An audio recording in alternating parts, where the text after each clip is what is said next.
जय मसीह की 21 दिन चंगाई के घोषणा में आज हम 6वें दिन में हैं। मैं बताना चाहता हूं कि मेरी किताबें उपलब्ध हैं ऑनलाइन में। मैं नीचे डिस्क्रिप्शन लिंक में मैंने दिया है। उस किताब को खरीदिए और उसमें से लिखी हुई प्रार्थनाओं को घोषणा कीजिए।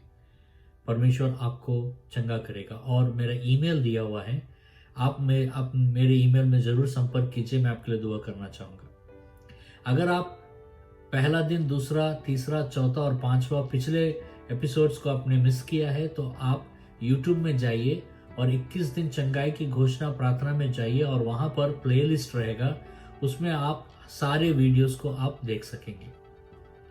आज मैं हेजिकाया प्रिंसिपल के बारे में मैं बताना चाहता हूँ। हेजिकाया कौन था? हेजिकाया यूदा देश का राजा था और वो 25 साल की उम्र से राजा बना और उसने अपने पूरे जीवन काल में उसने 687 BC तक उसने राज्य किया इज़राइल पर। वो इज़राइल में सारे राजाओं में से एक धर्मी राजा ठहराया गया। बहुत सारी उपलब्धियां उसने परमेश्वर के लिए की।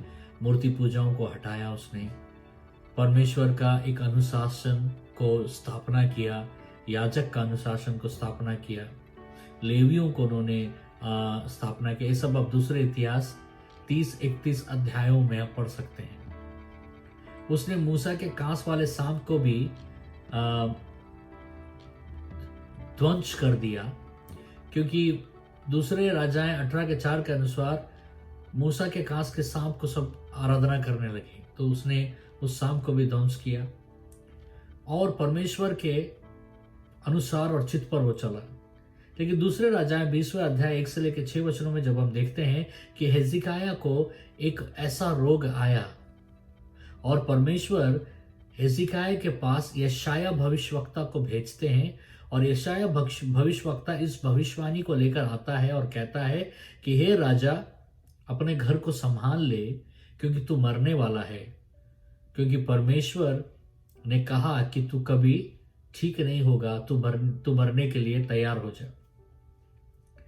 एक ऐसा समाचार सुनने के बाद हम क्या करेंगे? हमारा दिल टूट जाएगा कि परमेश्वर ही चाहता है कि हम मर जाए। आपके डॉक्टर ने कहा कि आपको एक ऐसा करक रोग है कि आप बच नहीं पाओगे।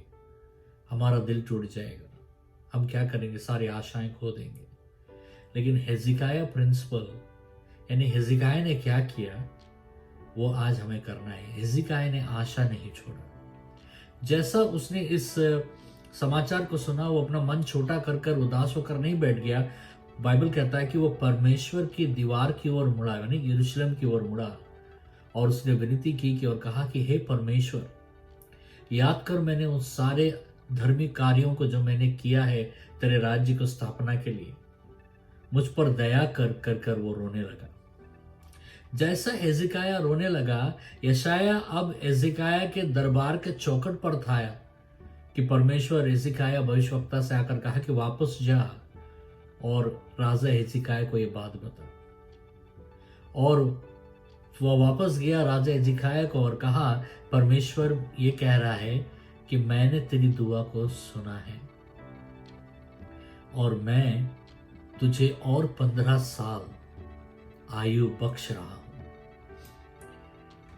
इससे हमें क्या समझ में आता है कि हमें आशा नहीं छोड़ना चाहिए।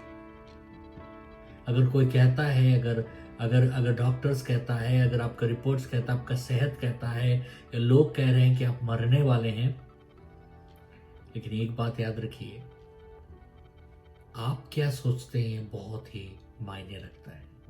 आपका आशा कहां पर है? क्या मृत्यु पर है या जीवन पर है?